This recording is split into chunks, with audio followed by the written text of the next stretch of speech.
없나이다. 아멘. 오늘은 거친 세상에서 실패하거든이라는 제목으로 폭풍 속의 은혜 두 번째 말씀을 같이 나누도록 하겠습니다. 2019년도에 러셀 무어라고 하는 분이 책을 냈는데 이것이 이제 크게 히트를 치는 베스트셀러가 됐습니다. 그 책 제목은 바로 뭐냐면 폭풍 속의 가정이라는 제목이에요. 근데 그 앞에 부제가 조금 붙었는데 하나님과 함께하는 폭풍 속의 가정. 폭풍인데 하나님이 그 가운데에도 함께 한다라는 겁니다. 그 책을 이렇게 딱 열어보면요, 질문을 먼저 던지면서 시작을 합니다. 가족이라고 하면 어떤 이미지가 떠오르냐는 거예요. 우리 사랑하는 성도 여러분들은 어떤 이미지가 가족하면 떠오르시는가요? 어떤 분들은 지금 너무 가정이 행복하고 또 기쁘기 때문에 가정하면 천국과 같은 이미지, 그런 분이 떠오르는 분도 있을 겁니다. 또 어떤 분은 과거에는 많이 좀 힘들었지만 그래도 하나님의 은혜로 그 모든 어려움들을 잘 극복했기 때문에 지금 가정하면 마치 은혜 받은 그런 순간들이 떠오르는 이미지를 갖고 있는 분도 이 안에 있을 겁니다. 또는 어떤 분은 이 저자와 똑같이, 저자는 고백하거든요. 자신은 가정이라고 하면 딱 떠오르는 이미지가 바로 책 제목처럼 폭풍이라는 거예요. 그래서 시작하면서부터 이렇게 고백을 합니다. 어느 누구도 폭풍에서 예외될 수가 없다라는 거예요. 가정을 이루다 보면 누구나 한 번쯤은 다 뭐를 만난다라는 거예요? 폭풍을 만나게 된다라는 겁니다. 그러면서 중요한 말을 책에서 하기 시작합니다. 그건 바로 뭐냐면 오늘 저처럼 동지들이 많아서 참 기침들 다 하시고 또 건강하십시오. 다들 기침들 하시고 다들 감기나 독감들 조심하셔야 됩니다. 오늘 그 책에 보면 중요한 말을 하면서 시작을 하는데 그건 뭐냐면 가족의 많은 부분들이 숨겨져 있다라는 문장으로 아주 중요하게 시작을 합니다. 그럼 가족의 많은 부분들이 숨겨져 있다, 이게 굉장히 중요한 말인데 가족 심리학에서는 이 말을 다른 말로 가족 신화라는 말로 말합니다. 이게 무슨 말이냐면은 가족 안에 예를 들어서 불미스러운 일이나 안 좋은 일이 생기면 그거를 막 떠들고 그러는 것이 아니라 다 뭐 한다는 거예요? 괜찮은 척 하면서 수면 아래로 아무도 그것을 언급하지 않고 있더라는 거예요. 특별히 한국 사회는 어떤 사회냐? 체면을 중시하다 보니까 자신의 가정의 아픔이라든지 기도 제목을 다른 사람한테 함부로 내놓을 수가 없더라는 거예요. 혹시나 내놨다가 그 소문이 돌고 돌아서 자신의 귀에 딱 들어오면 안 좋은 소리로 들릴까봐 그런 말을 잘 할 수가 없더라는 겁니다. 그러다 보니까 아무도 가족 안에서 예를 들어서 사업이 실패했다든지 아니면 누가 이혼했다든지 어떤 아픔이 있다든지에 대한 문제를 잘 이야기하지 않고 다 괜찮은 척 살아가고 있다는 겁니다. 그러면서 저자는 얘기합니다. 우리의 모든 가정은 다 폭풍을 경험할 수밖에 없다. 왜 그러냐?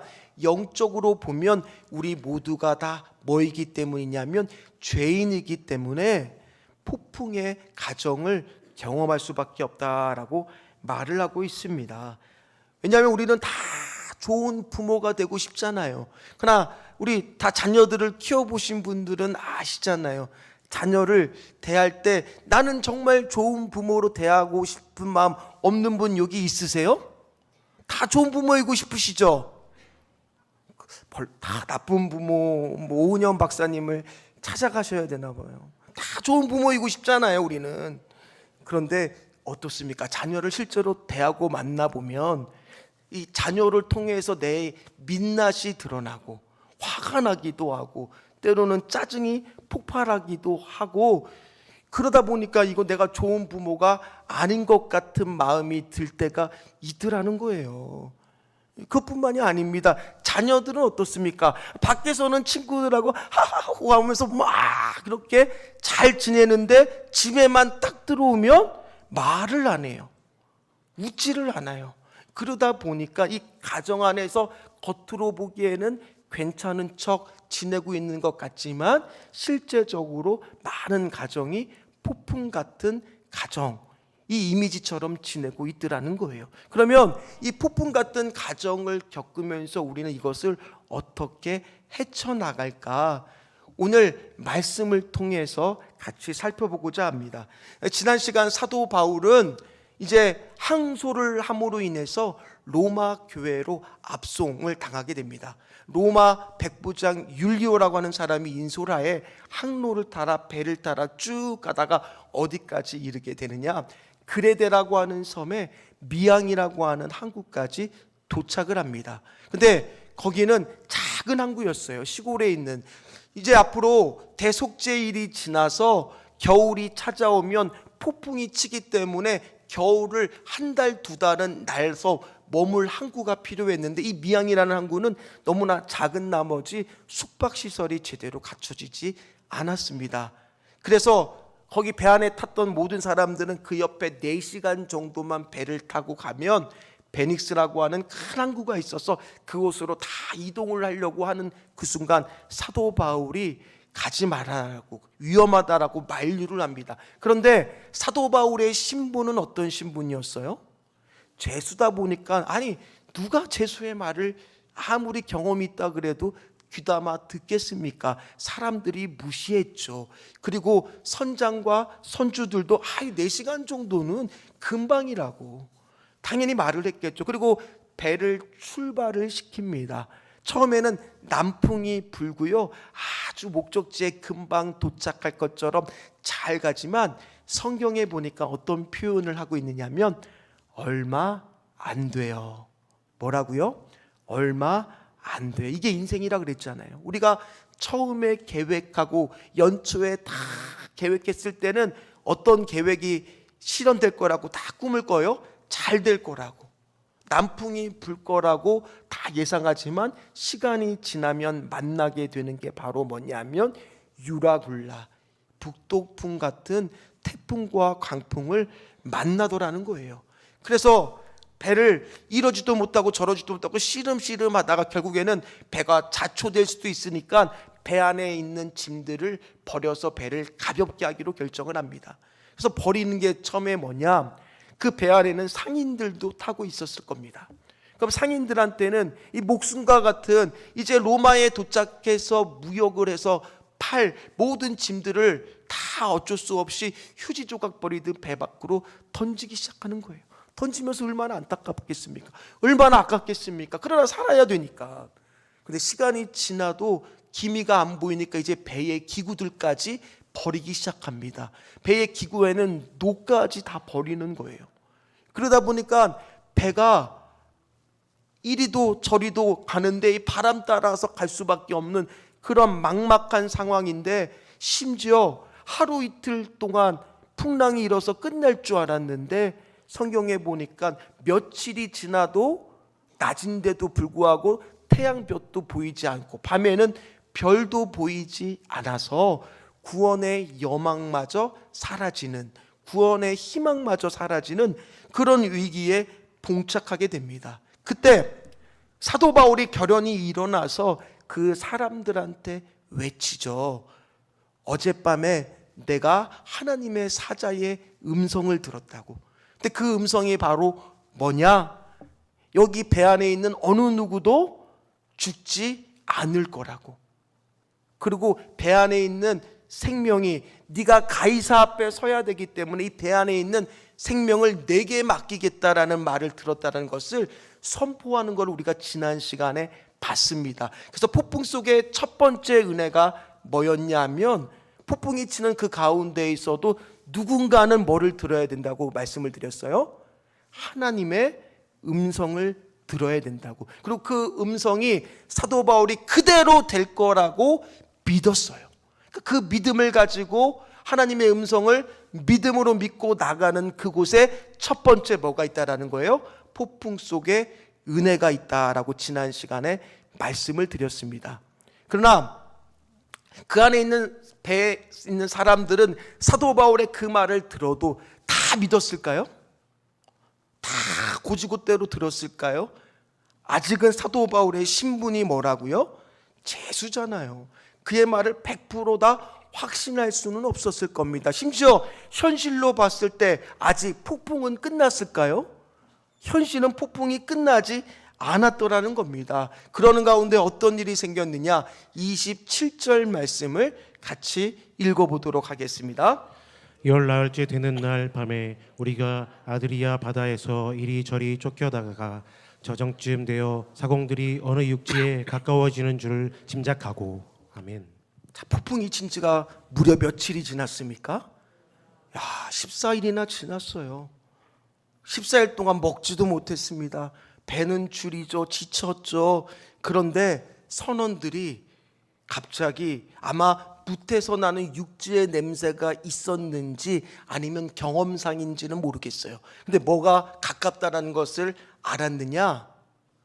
육지가 가깝다는 것을 눈치를 채게 된 겁니다. 그러다 보니까 그들 마음속에 어떤 마음이 들었느냐? 나부터 살아야 되겠다. 그래서 배에 있는 거룻배라고 하는 구명정을 내려서 선원들이 달아나고자 합니다. 근데 그 광경을 누가 눈치를 채냐? 이 사도 바울이 눈치를 챈 거예요. 그리고 로마 군인들한테 저 배의 줄을 끊어버리지 않으면 우리 다 죽는다고 말을 하는 겁니다.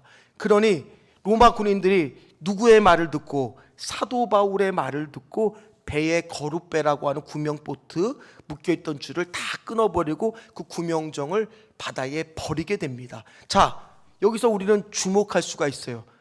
지금 사도 바울의 신분은 뭐예요? 죄수인데 로마의 병사들이 누구의 말을 듣고 있습니까? 사도 바울 죄수의 말을 듣기 시작했다는 것은 이미 그 배 안에서 사도 바울의 영향력이 점점 어떻게 되고 있다는 거예요? 확장되고 그 배에 있는 사람들이 점점 사도 바울의 말을 귀담아 듣고 믿기 시작하더라는 거예요.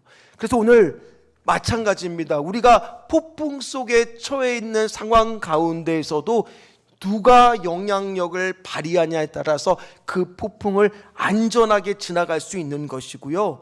때로는 잘못 영향력을 발휘하는 사람 말을 잘못 듣게 되면 그 배는 침몰하게 될 수 있더라는 거예요. 오늘 사도 바울이 그렇게 말했을 때 사람들은 점차적으로 사도 바울의 말을 들으면서 뭐를 보기 시작했느냐?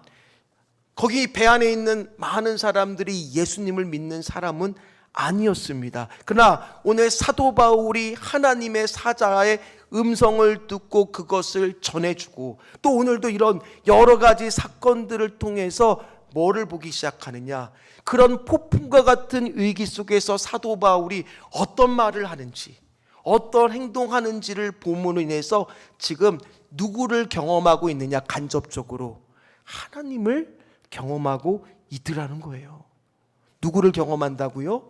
하나님. 오늘 마찬가지입니다. 우리가 폭풍 속에 처할 수 있는 상황 누구도 예외 없이 올 수가 있습니다. 그런 상황 속에서도 우리가 어떤 말을 하고 어떤 행동을 하는지에 따라서 저기 저 믿지 않은 우리의 가족들이나 우리 주변의 사람들이는 믿는 나를 통하여 사도 바울을 통하여 누구를 경험한다라는 거예요? 하나님을 경험하게 된다는 거예요. 과연 하나님은 살아계시는가? 오늘 누구를 통해서 그거를 볼 수 있다라는 거예요? 바로 폭풍 속에서 헤어나오기를 간절히 하나님의 음성을 듣고 기도하고 있는 저와 우리 사랑하는 성도님 그 말을 보고 그 기도를 보고 사람들은 주목하고 영향력이 발휘되기 시작하더라는 거예요. 그래서 오늘 배 안에 있는 사람들은요 하나 둘씩 사도 바울의 말을 점차적으로 듣기 시작합니다. 그리고 선원들을 통해서 이제 육지가 가까웠다라는 소식을 듣자마자 배 안은 어떤 분위기가 되었을까요? 와! 막 기뻐하면서 빨리 날이 밝기를 기다리지 않았을까요? 근데 지금은 날이 어둡기 때문에 자칫 항해하다가 육지에 가까이 가다가 암초에 걸리면 안 되니까 바로 닻을 내립니다. 그리고 날이 밝기를 학수고대하면서 기다리게 됩니다. 그런데 거기서 갑자기 사도 바울이 두 번째로 일어나서 말하기 시작합니다. 그게 무슨 말이냐? 33절 말씀을 같이 읽도록 하겠습니다. 날이 새어가매 바울이 여러 사람에게 음식 먹기를 권하여 이르되 너희가 기다리고 기다리며 먹지 못하고 줄인 지가 오늘까지 열나흘인즉. 아멘. 아니 꼭 지금 밥을 먹어야 될 때인가요? 밥 먹는 게 그렇게 중요한가요? 근데 이상하게 사도 바울은 지금 14일 동안 너희들이 아무것도 먹지 못했는데 이제 여러분 안심하십시오. 우리는 한 사람도 생명 상하는 거 없이 다 구원되고 다 구조될 수 있습니다. 그러면서 우리 편안하게 밥을 먹자라는 거예요. 사람들이 그 말을 따랐을까요? 심지어 오늘 사도 바울은 놀라운 행동을 하기 시작합니다. 여기에 우리는 주목하지 않을 수 없어요. 35절 말씀이라는 겁니다. 같이 읽겠습니다. 떡을 가져다가 모든 사람 앞에서 하나님께 축사하고 떼어 먹기를 시작하매. 아멘. 바울이 음식을 높이 들고 하나님께 영광을 돌리며 지금 감사 기도를 올리고 있는 거예요. 우리는 생각해 볼 수가 있죠. 사도 바울이 늘 식사하기 전에 하나님께 감사 기도를 했을까요? 안 했을까요? 했겠죠. 그러나 오늘 이 2주간 굶고 나서 지금 육지를 앞에 두고 하나님께 감사 기도한 내용과 일상 가운데 식사를 앞에 두고 기도한 내용과는 똑같았을까요? 당연히 달랐을 거예요. 이제 이 음식을 먹고 여기 있는 한 명이라도 상관없이 날씨가 해가 뜨자마자 이제 육지로 갈 때 하나님 한 영혼도 상함이 없이 다 잘 도착할 수 있도록 우리가 하나님께 영광 돌리고 하나님께 감사할 수 있도록 이 폭풍이 잘 헤쳐나갈 수 있도록 도와주시옵소서. 사도 바울은 그렇게 간절히 기도하지 않았겠습니까? 그런데 중요한 것은 그 기도를요 사람들이 어떻게 했을까요? 듣기 시작하더라는 거예요. 듣기 시작하더라는 거예요. 그리고 아마 어떤 사람은 그 말을 알았더라면, 아멘이라는 말을 알았더라면 아멘 아멘 하면서 그 말대로 되기를 다 그 배 안에 276명의 사람들은 간절히 사모하지 않았을까요? 그들이 뭔가 대단한 믿음이 있어서 지금 아멘 하면서 동조하고 있는 게 아니에요. 누구 때문에? 그렇게 하나님을 위해서 간절하게 기도하고 있는 사도 바울의 믿음을 보았기 때문에 그 믿음을 보고 점차 그 안에 있는 사람들은 누구를 보기 시작한 거예요? 하나님을 보기 시작했더라는 거예요. 오늘 마찬가지입니다. 여기 있는 어느 누구도 지금 폭풍 속에 처해 있을 때 내가 지금 하나님 앞에 어떤 기도를 하고 있고 하나님 앞에서 어떻게 말하고 있는지를 누가 보고 있다라는 얘기예요? 믿지 않는 다른 사람들이 보고 있더라는 거예요. 그리고 오늘 그 십자가, 오늘 그 폭풍 가운데 우리에게 임하는 두 번째 은혜는 바로 뭐냐? 하나님이 오늘 반드시 구원의 손길을 베풀어 주신다라는 거예요. 뭐라고요? 구원의 손길을 베풀어 주신다라는 거예요. 오늘 우리도 누군가 폭풍을 만나는 가정에서 아니면 직장에서 아니면 어디에서 어려운 일을 당할지라도 그 가운데 하나님 앞에 기도하면서 간절히 우리를 구원해 달라고 기도했을 때 하나님은 그 기도를 외면하지 아니하고 반드시 구원의 은혜를 허락해 주실 줄 믿습니다. 바로 폭풍이 몰아치는 그 순간이 십자가 구원의 손길의 은혜를 우리가 입을 순간이라는 겁니다. 어떤 목사님이 설교 가운데 이런 예화를 하시는 것을 제가 들은 적이 있습니다. 실제로 사역했던 곳에서 있었던 실화라고 합니다. 어떤 믿음 좋은 자매가 있었습니다. 이 자매는 하나님 앞에 기도하고 하나님께 응답받은 대로 행동할 정도로 아주 그냥 교회를 다니는 사람이 아니라 신실하고 믿음이 좋은 자매였어요.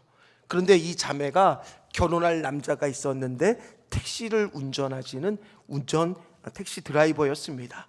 그런데 한 가지 결혼하기 전에 약속을 했어요. 어떤 약속을 했냐면 결혼하면 그 다음 주부터 우리 함께 꼭 교회를 나갑시다. 그러니 남자들은 다 아시잖아요. 뭐라고 다 대답하겠어요? 당연하죠. 당연히 그래야지 라고 다 그렇잖아요. 결혼하기 전에는 손에 물 한 방울 안 묻힐 거라고 그런 말을 했겠죠. 당연히. 그래서 약속을 지킬 줄 알았는데 어떻습니까? 결혼하고 나니까 교회를 안 나가는 거예요. 그런데 하나님 앞에 기도하면 하나님이 자꾸 감사 그 영혼을 내가 천국으로 갈 거다라는 확신을 주시는 거예요. 그러니까 그 자매가 남편을 사랑으로 대하고 바가지를 긁지 않고 기다렸습니다. 그렇게 하루 이틀 기다린 것이 10년이 지났습니다. 10년이 지났는데 남편은 아직도 교회에 나갈 생각을 안 하는 겁니다. 그래도 기도를 하면 남편이 천국 백성이라고 자꾸 하나님이 응답을 주시니까 감사 나오면서 그러면서 기다렸어요. 그리고 남편을 역시 계속 사랑으로 대했다라는 겁니다. 그러다가 30년이 지났습니다. 30년이 지났는데 남편이 아직도 교회에 나갈 기미를 보이지 않더라는 거예요. 그래도 기도하면 역시 또 뭐라고요? 감사 천국 백성이 될 거다. 그러니 여전히 사랑으로 대하고 있었던 어느 날 갑자기 남편이 근무하는 회사에서 전화 한 통이 오게 된 겁니다. 그 전화를 딱 받자마자 깜짝 놀랄 일을 전해주는 거예요. 사고가 났는데 남편이 현장에서 죽은 것 같다고, 빨리 좀 와보라고 연락이 온 겁니다. 그래서 불이 났게 현장으로 딱 도착을 하니까 남편이 피투성이가 된 채 그 자리에서 목숨을 잃는 싸늘한 죽음의 시체 상태로 보게 된 거예요. 당연히 아내는 그 남편을 부여잡고 펑펑 울면서 하늘 향해서 삿대질을 하면서 하나님, 약속이 틀리나네요. 어떻게 기도할 때마다 천국 백성이라고 확신을 주셨는데 내 남편 교회 한 번 안 나갔는데 이제 천국을 가기는 글렀고 어떻게 저한테 이럴 수가 있냐고, 하나님은 죽은 하나님이라고, 이제 우리 남편 지옥에 떨어졌다라고 그렇게 말을 하면서 하나님을 원망하기 시작했습니다. 그리고 장례 예배를 마치고 나서는 교회의 발걸음을 그냥 뚝 끊어버리고 말았습니다. 그리고 이제 5년이 지났죠. 그 사이에 어마어마한 이 가정에 큰 폭풍이 몰아치게 된 거죠. 근데 5년이 지난 어느 날 또 회사에서 전화가 왔더라는 거예요. 그래서 그 전화를 받으니까 지금 남편을 찾는 사람이 있다, 회사에서 나와서 좀 만나보라고. 그래서 5년이나 지났는데 이제 와서 누가 남편을 찾을까라고 궁금한 마음으로 남편의 회사로 갔습니다. 그 회사 정문에 웬 젊은 청년이 서 있는데 만나자마자 남편의 명함을 건네주는 거예요. 그래서 이게 뭐냐, 우리 남편이 맞기 때문에 뭐냐고 물으니까 지금 남편이 교회를 잘 다니냐고 물어보는 겁니다. 아니라고, 남편은 지금 이렇게 사고로 이렇게 생을 마감했다라고 말을 하는 겁니다. 그러면서 그 청년이 말을 들려주는데 저는 교회에 다니는 예수님을 믿는 청년입니다. 제가 5년 전에 군대에서 제대를 하고 가는데 이 택시가 지나가기에 손을 들고 그 택시를 잡아서 남편의 택시를 타고 갔다라는 거예요. 그런데 그 안에서 이제 한번 물어본 거죠. 혹시 교회 다니세요? 그랬더니 남편이 뭐라고 그때 대답을 했냐 하면, 나는 안 다니는데 내 아내가 30년 동안 나를 위해서 교회 나가라고 기도하고 있다라고. 그 얘기를 듣자마자 이때다 싶어서 그 청년이 열심히 복음을 그 남편한테 전하기 시작했다라는 거예요. 그러다마자 이제 어느 정도 가다가 그 얘기를 쭉 남편이 아무 말 없이 듣더니만 갑자기 차를 한쪽 도로 곁에서 세워놓고 이렇게 말하기 시작했다는 겁니다. 내 청년의 말을 들으니까 이제 내가 하나님을 믿을 때가 된 것 같다고. 그렇게 하면서 나를 위해서 좀 기도해 줄 수 없냐고. 그래서 그 청년이 아주 막 눈물을 쏟으며 뜨겁게 기도해 줬다라는 거예요. 그리고 나서는 그 택시를 타고 이제 집에 잘 도착을 하게 되었습니다. 그러니 그 남편이 가는 동안에도 계속 콧노래를 부르면서 너무너무 기뻐하더라는 거예요.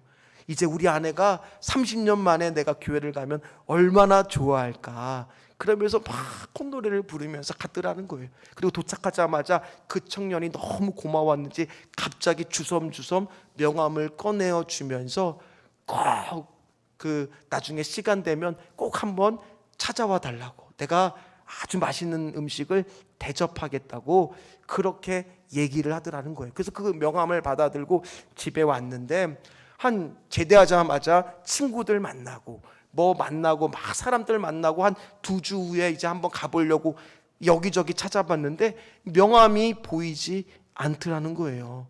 그래서 까맣게 읽고 있다가 어느 날 우연히 장롱을 딱 서랍을 열어보는데 그 안에 뭐가 있었느냐? 뭐가 있었게요? 명함이 있었겠죠. 그 명함을 보고 뒤늦게라도 교회를 잘 나가고 있는지 회사를 찾아왔다라는 거예요. 그래서 그 부인이 물어봅니다. 혹시 그날이 언제입니까? 그러니 그 청년이 대답하죠. 군대 제대한 날인데 기억을 안 하겠습니까? 5년 전 5월 3일입니다 라고 대답을 하니까 이 부인이 갑자기 털썩 그 자리에 주저앉으면서 눈물을, 닭똥 같은 눈물을 흘리기 시작하면서 하늘을 향해서 다시 기도하기 시작하는데 5년 전에 기도한 내용과 반대로 기도하기 시작하더라는 거예요. 하나님, 약속을 지키셨군요. 살아계셨네요.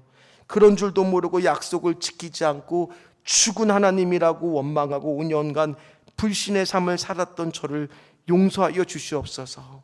다음 주부터는 다시 열심히 나가서 내 남편이 있는 천국에 나도 갈 수 있게 하여 주시옵소서라고 기도했다라는 거예요.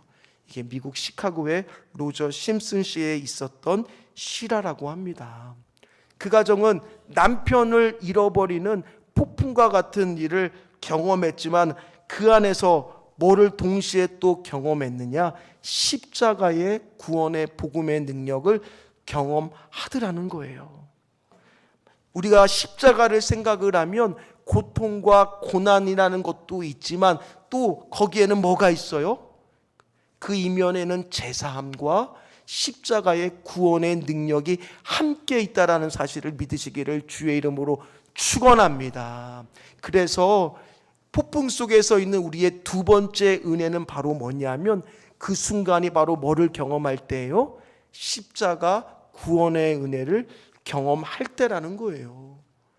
아무리 폭풍 속에서 우리 가정이, 내가 있는 곳이 요동치고 지금 이 나라가 그런 과정 속에 있을 때라도 그때가 바로 뭐를 경험할 거예요? 십자가 구원의 하나님의 은혜를 경험할 때라는 것을 믿으시기를 주의 이름으로 축원합니다.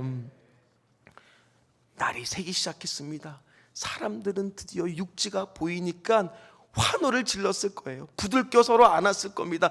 끌어안고 막 소리를 지르며 너무너무 기뻐했을 겁니다. 눈물을 흘리는 사람도 있었을 겁니다. 그래서 이제 배를 육지 가까이에 대려고 닻을 다시 올리고 출발을 합니다. 그런데 뜻하지 않은 사고가 생깁니다. 위기는 계속됩니다. 41절 말씀을 읽도록 하겠습니다. 두 볼이 합하여 흐르는 곳을 만나 배를 걸매 이 물은 부딪혀 움직일 수 없이 불고 그 물은 큰 물결에 깨어져 가니. 배가 깨어지는 거예요.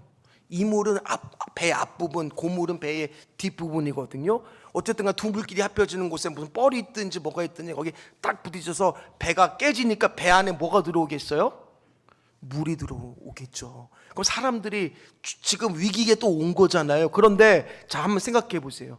만약에 그 전에 음식을 먹지 않았더라면 사람들은 육지까지 14일 2주를 굶었으니 기운이 있었을까요? 없었을까요? 없었을 겁니다. 그래서 육지까지 기운 없어서 헤엄도 못 치고 죽은 사람들이 많았을 겁니다. 그러나 좀 전에 뭐를 먹었어요? 음식을 먹으니까 힘이 나서 육지로 뭐하기 시작하는 거예요? 헤엄을 칠 수 있는 사람은 헤엄을 치고 가고, 또 배에 널판지 같은 조각들을 메고 헤엄을 못 치는 사람들은 그거를 삼아 계속 발해서 다 오늘 어떻게 되느냐, 42절부터 44절까지의 말씀을 다시 한번 읽어보도록 하겠습니다.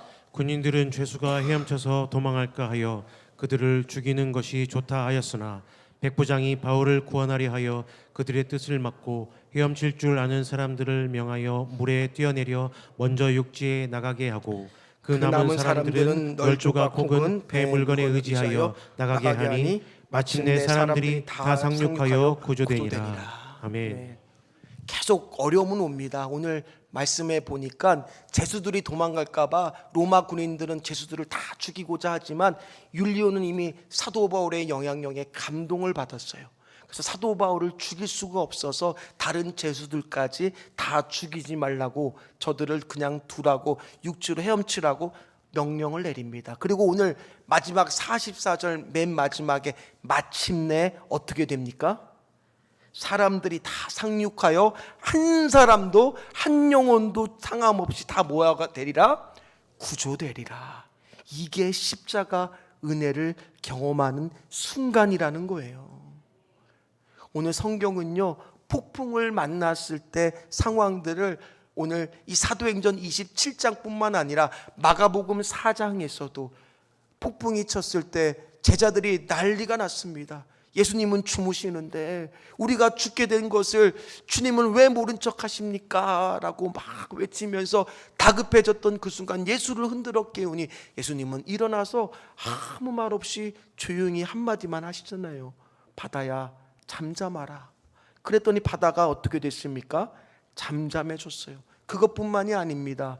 마태복음 14장을 보면 오병이어 사건이 끝나고 이제 갈릴리 바다를 건너가고 있는 그 순간도 맞바람이 너무 심하게 부니까 배가 오도 가도 못하는 그 순간에도 제자들이 위기에 처했을 때 바다 물결 위로 걸어오시는 예수님, 그리고 베드로가 나도 물길 위를 걷겠다라고 말하고 그 보트 밖을 벗어나서 물을 건너려고 걸어보려고 시도하지만 결국 일렁이는 파도를 보고 물에 빠졌을 때 건져주시는 게 누구예요? 예수님의 손길이라는 거예요. 지금 뭐예요? 우리가 폭풍 위에 처하는 그 순간은 고통스럽습니다. 힘듭니다. 고난이 옵니다. 어렵습니다. 그러나 다른 한편으로는 뭐를 경험하는 순간이라는 거예요? 하나님의 구원의 은혜를 경험하는 순간이라는 거예요. 우리 사랑하는 성도 여러분들의 가정이 폭풍 속에 처해서 있는 그 순간은 한편 너무너무 힘들고 괴롭고 어려운 순간이지만 다른 한편으로는 또 뭐를 경험하는 거예요? 하나님의 구원의 손길을 경험하는 순간이라는 거예요. 그래서 러셀 무어도 맨 마지막 그 책의 폭풍 속의 가정의 결론을 뭐라고 말하냐? 십자가를 봐야 된다고. 십자가를 봐야 된다고. 십자가가 고통과 고난이라는 것을 상징하지만 다른 한편 뭐를 상징한다고요?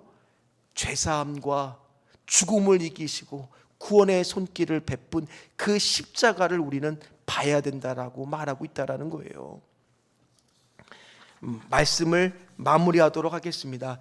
이 러셀 무어는 그래서 그 책을 보면은 이 찬양을 혼자 부르기 너무너무 싫어했대요.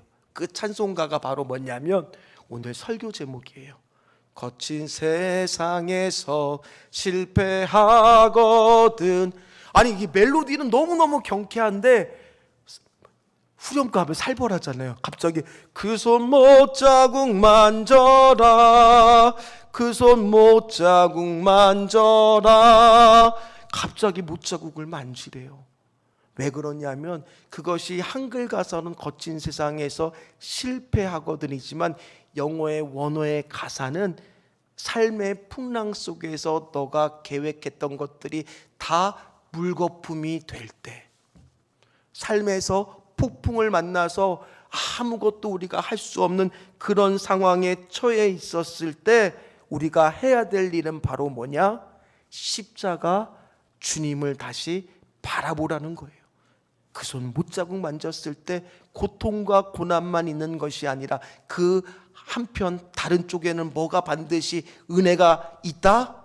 십자가 구원의 은혜, 십자가 구원의 은혜가 있음을 기억하시는 저와 우리 사랑하는 모든 성도님들 되시기를 주의 이름으로 축원합니다.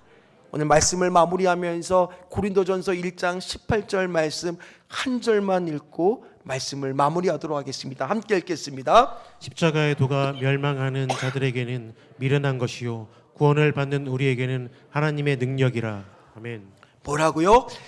하나님의 능력이 되는 십자가를 붙드는 오늘 저와 사랑하는 모든 성도님들 다 되시기를 주의 이름으로 축원합니다. 축원합니다. 우리 450